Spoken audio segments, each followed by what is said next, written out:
Horrorbox TV'den herkese merhaba. Watches and Wonders 2024 fuarını ekip arkadaşlarımla beraber bitirdik. İsviçre, Cenevre gezimize dair notlarımızı sizlerle bir paylaşalım istedik. Ben hem fuara hem de gezimize dair birkaç başlığı buraya yazmıştım. Onların üzerinden geçmek istiyorum. Aynı zamanda fuar alanı dışında farklı fuarlara giden Doruk'un da bu konuyla ilgili izlenimlerini alacağız. O zaman yavaş yavaş ekip arkadaşlarıma dönüyorum. Bakalım tecrübelerimiz nelermiş, hep beraber öğrenelim. Kıdemliden başlayalım. Kıdemliden başlayalım. Lüks gittikçe daha da lüks olmaya başlıyor. Yine Horrorbox olarak biz senelerdir bunu konuşuyorduk. İsviçre saatçiliği artık markaların son kullanıcıya direkt ulaştığı, herkesin parası da olsa bulup alamadığı, değerli materyallerin daha öne çıktığı, daha dikkat çektiği, artık yeni bir komplikasyon yaratmaktansa olan komplikasyonları daha değerli materyallerle, farklı kombinasyonlarla bir araya getirebilmek. Anlatmak istediğim lüks daha da lüks oluyor. Kolay kolay bulunamaz oluyor ve teknik gelişmelerden çok tasarım değişiklikleri ve değerli materyaller biraz daha bence öne çıkıyor. Ben inovasyon olarak bakıyorum fuara. Benim en çok ilgilendiğim konulardan bir tanesi bu. Mesela Montblanc CEO'su Laurent Lecamp'la yaptığımız röportajda sizin de dikkatinizi çekmiştir. Carbo 2 diye bir malzemeden bahsetti. Yani Evet. gazı gayet böyle saat kasası yapılabilecek şekilde işleyebilmekten bahsediyor. Bence müthiş bir olay. Yani ki kendisinin lafıdır. Sadece saat endüstrisi değil, endüstrinin herhangi bir dalında daha önce denenmemiş Evet. bir şey. Bu arada denemişler ve sağlamlık olarak, uzun ömürlülük açısından, dayanıklılık açısından gayet iyi bir malzeme. Muhtemelen bu sene içerisinde onlardan modeller göreceğiz. Benim fuara dair en çok aklımda kalan Bu inovatif arada detaylardı. aynısı Paneray'da da var biliyorsun. Biliyorum. T-Ceramitek titanyum üzerine özel bir işlemle aynı şeyi Açsan da söyledi. Bu teknelerin altında kullanıyormuş. Bu da fuarla ilgili detaylardan biri. Evet, bence de bu alternatif malzemelerin, hatta daha da alternatif malzemelerin, En alternatif. en alternatif malzemelerin bu saatçilik dünyasına, saat endüstrisine giriş yapmaya devam ediyor olması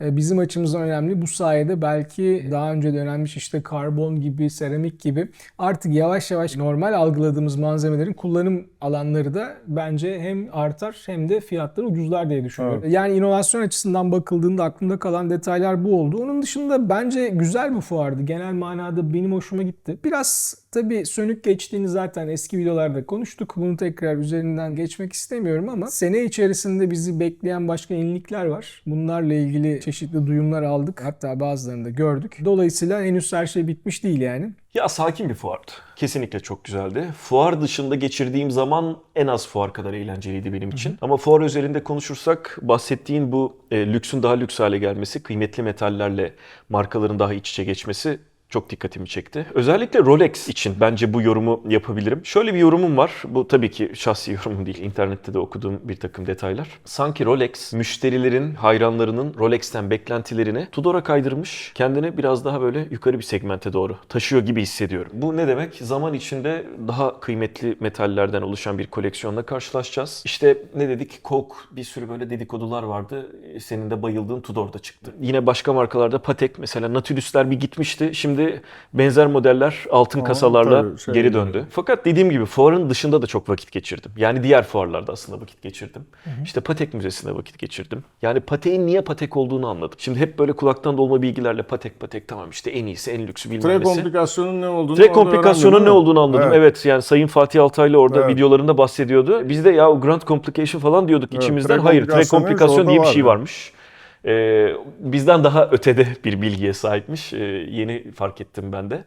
Dolayısıyla Watches and Wonders'ta aslında siz epey bir zaman geçirdiniz. Ben biraz da dış işleriyle ilgilenmek zorunda kaldım Cenevre'de. Sizin yorumlarınıza ilaveten ben de diğer tecrübelerimi aktaracağım. Aslında çok güzel bir şey söyledim. Bu tarz fuarlar, bu tarz organizasyonlar bir buluşma noktaları oluyor. Doğru. Sen 2 senedir geliyorsun. Biz işte çok uzun senelerdir 9. gidiyoruz. Orada aslında güzel bir kıyas var. Sen 2 senedir oradasın. Biz 10 küsür senedir oradayız. Ya her yerde böyle giderken birilerini görüyorsun. Markaların önemli üst düzey yöneticileriyle giderken böyle selamlaşıyorsun. Bu ilişkileri yakalamak bir insanın yaptığı işte, kurduğu organizasyonda en önemli noktalardan biri.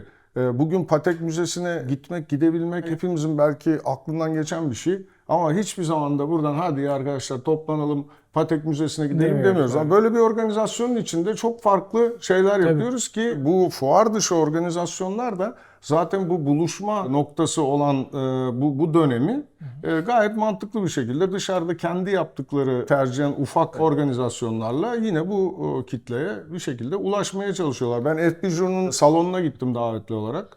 Yani inanılmaz bir tecrübeydi. Yani ben ne zaman kalkacağım da buradan Cenevre'ye gideceğim de işte Patek Müzesi. Bu seyahatlerin en güzel noktalarından biri de bu buluşma noktasının içinde bulunabilmek. Şimdi buluşma noktası dedin. Bir takım güzel detaylar var. İşte akşam yemeğe gidiyoruz. Yan masada oturan birinin kolunda bir şey görüyorum. Evet, Ya evet. diyorum saatin hani işte ben de merak ediyordum bunu. Hep internetten görmüşüm fotoğraflarını. Adam da çok mutlu oluyor. Biri Evet. ona saatini sorduğu için. Evet, evet. Sen benzeri bir tecrübeyi bir Hamilton takan bir fotoğrafçıyla yaşamışsın. Evet. Daha önceki videolarda Hatırlıyorum. anlatmıştın. Kolokyumda yaşadık. Aynen Yani markanın adam sahibi yerimize orada yemek yan yiyor. yana yiyoruz. İşte saatlerimizi çıkarıyoruz bakıyor işte şey dedi. Markanın modelinin adını söyledim. Sen Fransız mısın dedi. Yok dedim ya tesadüfen doğru Ben söylemişimdir. direkt- Ya ben aslında oraya saate doymak için gittim. Yani işte senede bir haftamız var. Kendimi bir şarj ettim ve bu beni birkaç ay devam ettirecek. İşte yaz sonuna doğru tekrardan acıkmaya başlarım zaten. Arada da Önümüzdeki yeni kış modeller sonu gelecek yeni yani. modellerle karşılaşacağız derken bir şekilde zamanımızı geçiriyoruz. Sadece Watches and Wonders değil. Time to Watches, Ahçı yani bağımsız saatçilerin bir araya geldiği böyle bir fuar ortamı ve Beau Rivage Oteli'nde buradaki organizasyonları da ki bir kısmına sen de katıldın. Saat kültürlerini, saatlere olan bakış açısını genişletebilmek, değiştirebilmek için benzersiz bir tecrübe sunuyor. Bu tarz işte bir Cenevre seyahati ya da senin de aslında mesela daha önce gittiğin Dubai'deki fuarlar, yıl içinde dünyanın diğer ülkelerinde gerçekleştirilen organizasyonlar. Yani burada amaç sadece yeni modellere ulaşmak değil. Saat severlerle bir araya gelmek, işte o ilgiyi görmek, insanlarla bir dirsek teması sağlamak. Yani bahsettiğin şey, markanın sahibiyle yan yana yemek yiyorum. Ben orada kendi projemden bahsediyorum. Aa işte bak şöyle bir şeyler yapabilirsin falan diyor. Orada bana bir tedarikçinin, üreticinin numarasını veriyor, mailini paylaşıyor. Bunlar kolay kolay elde edebileceğimiz fırsatlar Buranın değil. soruları vardır ama ben ikinize bir soru sormak istiyorum. Şimdi spesifik bir konuda içerik çıkartmaya çalışıyoruz. Video ayrı bir şey. Videoya Evet. oturuyoruz, üçümüz birbirimize yardımcı oluyoruz ama genelde Horovax'ta içerikleri yazan sizsiniz. Bu fuar size orada keyifli içerik çıkaracak malzemeyi sundu mu yoksa çok tatmin edici değil miydi? Yani ben kendi adıma sunduğunu söyleyebilirim. Yani benim için hakkında yazacak çok şey var fuarda. Bunu yani marka model olarak da söyleyebilirim. İnovatif girişimler konusunda, yeni teknolojiler Asıl o konusunda zaten olay onun o. için de söyleyebilirim. Ama inovasyon konusunda bence geçmiş fuarlara nazaran biraz sönük geçti. Yani şimdi bakıyorum mesela bir Zenith Defi Inventor görmüştük. Yani son derece evet. az parçayla çalışabilen, neredeyse servis ihtiyacını seneler boyunca duymayan, bozulmayan, darbeye dayanıklı falan. Panerai'nin Lab ID'leri vardı mesela. İnanılmaz yeniliklerdi. Zero Onların Gravity vardı yine mesela Zenith'te. Zenith'te vardı. Onlar falan. Ama bu sene de işte şey diyoruz. Eternal Calendar. Başka ötesi var mı? Yok yani Mekanik komplikasyon anlamda manasında En çok daha beni o ötesi tatmin yok. ediyor. Birçok duyuya aynı anda hitap eden bir obje ile ilgili tecrübemizi takipçilerimize aktarmaya çalışıyoruz.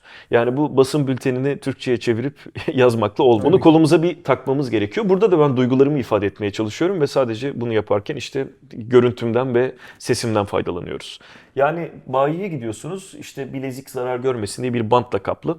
Onu dahi kolunuza taktığınızda aslında sağlam bir tecrübe edinemiyorsunuz. Edinemiyorsun, tabii. Saatin hissiyatıyla ilgili. Doruk'un dediğine katılıyorum. Onu bilekte denemek, tecrübe etmek bizim için çok önemli. Yani click feel, o basma hissi bile ya da bir bileziğin klipsinin insanın bileğinde kapanırken nasıl hissettirdiği, bunlar önemli şeyler. Çoğu zaman bizim için de bir alma motivasyonu olabiliyor. Peki biraz karıştıralım ortalığı. Hadi bakalım. Şimdi dedin ya sen saati tabii görmek, o üstündeki jelatinlerin bile, stickerların bile çıkarılması, bileğini ayarlaman çok fark ettiriyor görüntüyü diye. Böyle görüp de bu fuardan ve fuar çevresindeki organizasyonlardan yani komple Cenevre seyahatinden bahsediyorum. Aa gördün süper iyi bunları yaptın.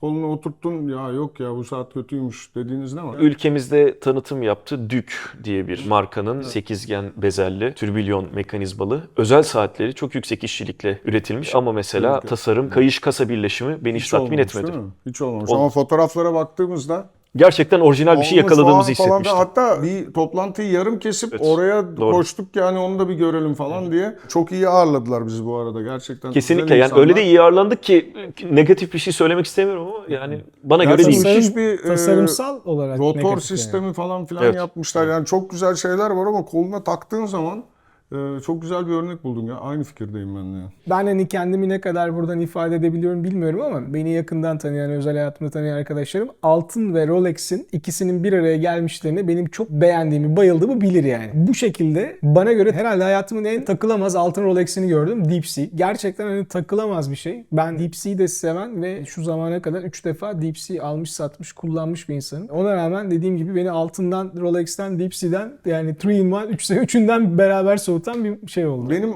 bu sorudaki amacım şuydu. İçerikler hazırlanırken, bir içerikler yapılırken bu saatleri görüp denemenin aslında ne kadar önemli olduğunu kesinlikle, anlatmaya çalışıyorum. Sen bir içeriği Doruk'un söylediği gibi basın bültenini kullanarak gayet güzel yazarsın. 25 taşlı falan filan birkaç Tabii parçadan canım, o oluşan. kolay yani. Ama bizim orada yaptığımız çevirilerle. tamamen bir saati özümsemek mi denir ona? Evet. Yani evet bu böyledir deyip yapabilmek. Aslında bu soruyu da biz fuar sonrası orada yaptığımız videoda konuşmuştuk ama oradakileri biraz unutalım. O zaman ne çıkar yani alıp geleceğiniz model oradan? Ben kendi adıma IWC'nin Horizon Blue'sundan 3 kollu otomatik 40 mesela. Portekiz 40 mm otomatik çok güzel olurdu. Benim çok hoşuma gitti. Gerçekten hep söylüyorum. O mükemmel bir mavi tonu. Onu almak isterdim oradan. Perpetual Calendar'ını almak isterdi gönlüm ama Ya alamayacağım. atış dedim. serbest. Yani alıp kullanacaksan, kullanırım diyorsan onu söyle. Şey değil hani işte benim bütçem şuna yeter, buna yetmez. Önemli olan hayat tarzına uygun mu? Alıp gerçekten bileğinde yani o mesela kolay bir saat değil. Horizon Blue'nun ya da Horizon Blue değil sadece IWC'nin Perpetual Calendar'ı çok kolay bir saat değil. Hem biraz büyük, her bilekte olmuyor. Kasayla deri kayışın birbirine geçmesi her bilekte aynı hissiyat kolay bir saat değil yani. o. Şimdi dur benim cevabım daha eğlenceli olacak.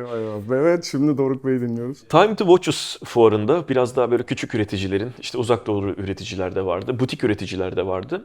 Ben orada yıllardır hatırlarsın çok uzun zamandır bir pilot saati merakımız vardı. Daha doğrusu saatçilikle ilgilenen herkesin zaten pilot temasına bir ilgisi vardır. İkinci Dünya Savaşı'ndan beri aralıksız pilot saati üreten Laco markasıyla tanıştım orada. Yani 1000 küsür eurolarda bir bütçeler söz konusu. Çok şaşırdım ve ben işte hep son videolarda bahsediyorum. Gittikçe küçülüyorum.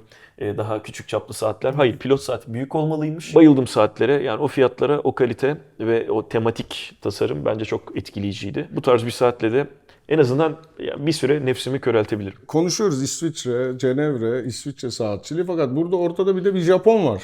Evet. Grand Seiko. Nedir peki yani Grand Seiko'da ne gördünüz? Grand Seiko'da benim gördüğüm saatler gerçekten çok güzeldi. Özellikle orada tabii bir Kodo efsanesini elimde alıp inceleme fırsatı buldum. İnanılmaz bir saatti yani birkaç videosunu çekmiştim bu arada. Ben yani Japon saatçiliğinin gelebildiği son noktalardan biri olarak görüyorum. Ama aşırı yüksek fiyatı, son derece kısıtlı üretim adedi nedeniyle ve tabii ki bir Japon olduğu için çok fazla belki Peki alıp bulmuyor hani olabilir. günlük senin takabileceğin bir saat mi o Değil. kodu? Benim yani günlük hayatta takabileceğim bir saat yani bir şekilde bana verilse bile yani ulaşabilsem bile o saat tabii ki çok güzel bir saat ama benim adıma kullanılabilir bir saat değil. Tabii, sen Ben yani onu- her günlük Hayır. kullanabileceğin bir saat arıyorsun yani özel Evet, okazyonlar tabii. için falan filan bir Yani şeyin o yok. konuda mesela günlük kullanabilecekler arasında çok güzel kurmalı yeni değil çıkan mi? Süper. şeyler vardı. Senin Harika saatindeki kadranlar yapmışlar gördüm desenin onları. bu sefer dikey değil yatay işlenmiş şekli. Gerçekten çok güzeldi. Snowy Valley, Karlı Dağ o kadranı da çok beğendim. Bunun dışında kırmızı renk kadranlı bir Spring Drive GMT kronograf vardı. Oldukça büyük, iri ve kolda saklaması imkansız bir saat. O da hakeza benim belki tarzıma ya da günlük hayatıma uyacak bir saat değil ama biraz daha böyle saatlerinin gösterişli olmasından ve teknik özelliklerinin yoğun olmasından hoşlanan kullanıcılar için biçilmiş kaftandı. Ben o saati de mutlaka incelemeni isterim ki kendi çektiğimiz fotoğraflarımızla Eurobox.com'da onun bir incelemesi de var. Özellikle kırmızı kadranı görmeniz açısından. Bunun dışında yine Evo 9 serisinde çeşitli yenilikler var. Yeni renkli canlı kadran desenleri işte uçuk yeşil, lila, mor arası falan değişen. Hani Grand Seiko hep ciddiyetiyle ve ağır başlılığıyla bildiğimiz bir marka. Kadran rengi konusunda yavaş yavaş onların da ısınmaya başlamasını gördük ve bundan dolayı da memnunum. Özet olarak ben Grand Seiko'yu çok beğendim. O halde Serdar'a ve Doruk'a teşekkür ediyorum. Fuar yorumlarını bizlerle paylaştıkları için. Daha önce söylediğimiz gibi Orabox.com'da fuarda bilfiil görme fırsatını bulduğumuz saatlerle ilgili detaylı inceleme yazılarımızı yazdık. Kendi çektiğimiz fotoğraflar var. Kameranın arkasındaki arkadaşımız Erdem bize orada çok destek oldu. O zaman bir sonraki fuarda görüşmek üzere diyelim. Fuar yorumlarıyla. Daha dur bir sonraki fuara çok var. Çok ya. var daha bir sene var. Şöyle düşünüyorum. Belki arada Avrupa'da yapılan yerel küçük organizasyonlar veya marka tanıtımları tanıtımlarına gitmek gibi bir durum söz konusu olabilir. Bir şeyle konuşuyorum. Bu Dubai Watch Week'in bir benzerini Milano Watch Week olarak yapmayı planlıyorlar. Daha henüz oluşmuş bir şey yok. Bu seneye yetiştirilebilir mi bilmiyorum. Eylül-Ekim ayında falan olma ihtimali vardı. Eğer öyle bir şey olursa zaten Türkiye'den çok böyle yoğun böyle bir ekiple oraya gitmeyi planlıyoruz. Bakalım, henüz daha dediğim gibi teyidi gelmedi ama o tarz bir şeye, özel bu Horavax Inside'ın üyeleriyle beraber olmak çok keyifli olabilir. Bakalım, bekliyoruz öyle bir. O halde bir sonraki videomuzda görüşmek üzere diyorum. Hoşça kalın. Hoşçakalın.